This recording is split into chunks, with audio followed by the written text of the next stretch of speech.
Assalamualaikum warahmatullahi wabarakatuh. Jadi pada malam hari ini kami ingin mereview salah satu buku yang berjudul Hukum Administrasi Negara. Dan juga saya tidak sendiri untuk mereview ini. Jadi saya juga ditemani oleh beberapa rekan saya. Mungkin bisa dimulai dari paling kanan. Saya Michael Lelo. Saya Muhammad Satria Jaretama. Saya Muhammad Iqbal Hido Pratama. Saya Rasya Volpi Putra. Saya Andreano Eskilalin. Saya Hendy Bet Daniel Purba. Pada kesempatan kali ini, kami akan mereview buku yang berjudul tentang Hukum Administrasi Negara yang dikaryai oleh Dr. Haji Jung Anggriani, SHMH. Buku ini menjelaskan tentang hubungan masyarakat dengan pemerintah, serta bagaimana pemerintah menjalankan tugasnya berdasarkan hukum agar tidak bertindak sewenang-wenangnya. Dan buku ini membuat kami termenung, bersedih, dan merasa terinspirasi secara bersamaan. Tetapi buku ini melakukannya dengan sangat baik. Jadi, pada bagian awal menulis menjelaskan tentang definisi tentang hukum administrasi negara.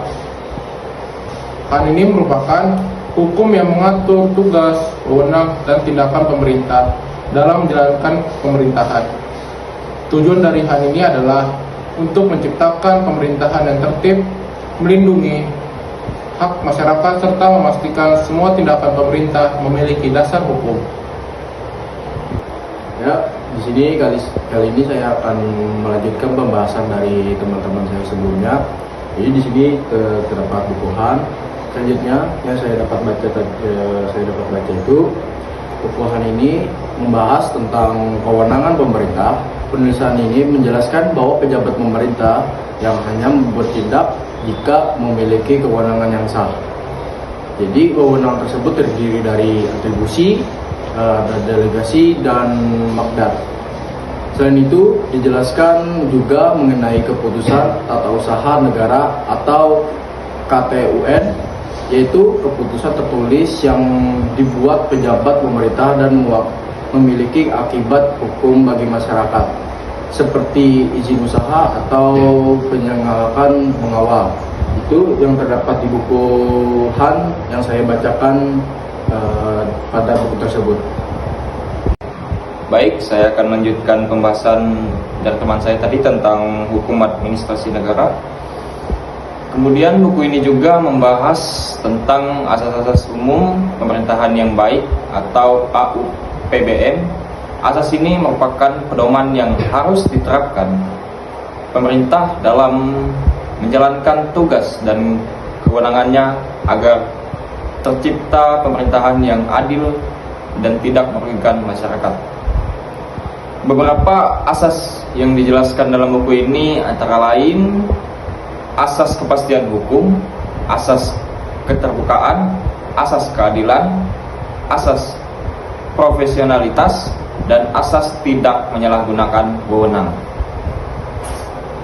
Penulisan menjelaskan bahwa dengan adanya asas-asas tersebut, pemerintahan diharapkan dapat bekerja secara transparan, bertanggung jawab, dan lebih mengutamakan kepentingan masyarakat. Baik, saya akan melanjutkan dari hasil kami mereview buku ini, bahwa dalam buku ini juga dijelaskan tentang peradilan tata usaha negara dan petun. Nah, petun ini berfungsi untuk melindungi masyarakat apabila terdapat keputusan pemerintahan yang merugikan masyarakat. Dengan adanya petun ini, masyarakat dapat menggugat keputusan pemerintah yang dianggap tidak adil atau melanggar hukum.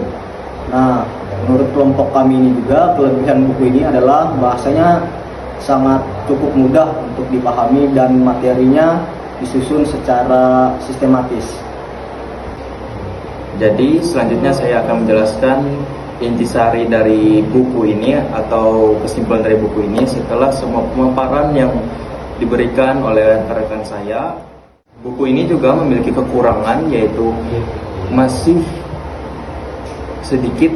Salah satunya adalah contoh kasus nyata, sehingga beberapa pembahasannya terasa cukup teoritis tanpa ada bukti empiris. Dan kemudian dari kesimpulan yang ingin saya paparkan, yaitu dari buku ini adalah dari buku ini adalah bahwa semua tindakan pemerintah harus berdasarkan hukum agar tercipta pemerintah yang tertib, adil, dan mampu melindungi hak. Sekian presentasi dari kelompok kami. Mohon maaf apabila terdapat kekurangan atau salah kata yang telah kami sampaikan. Terima kasih atas atensi yang telah diberikan. Saya Rasya selaku anggota pamit undur diri mewakilkan anggota lainnya atau rekan-rekan saya. Wassalamualaikum warahmatullahi wabarakatuh.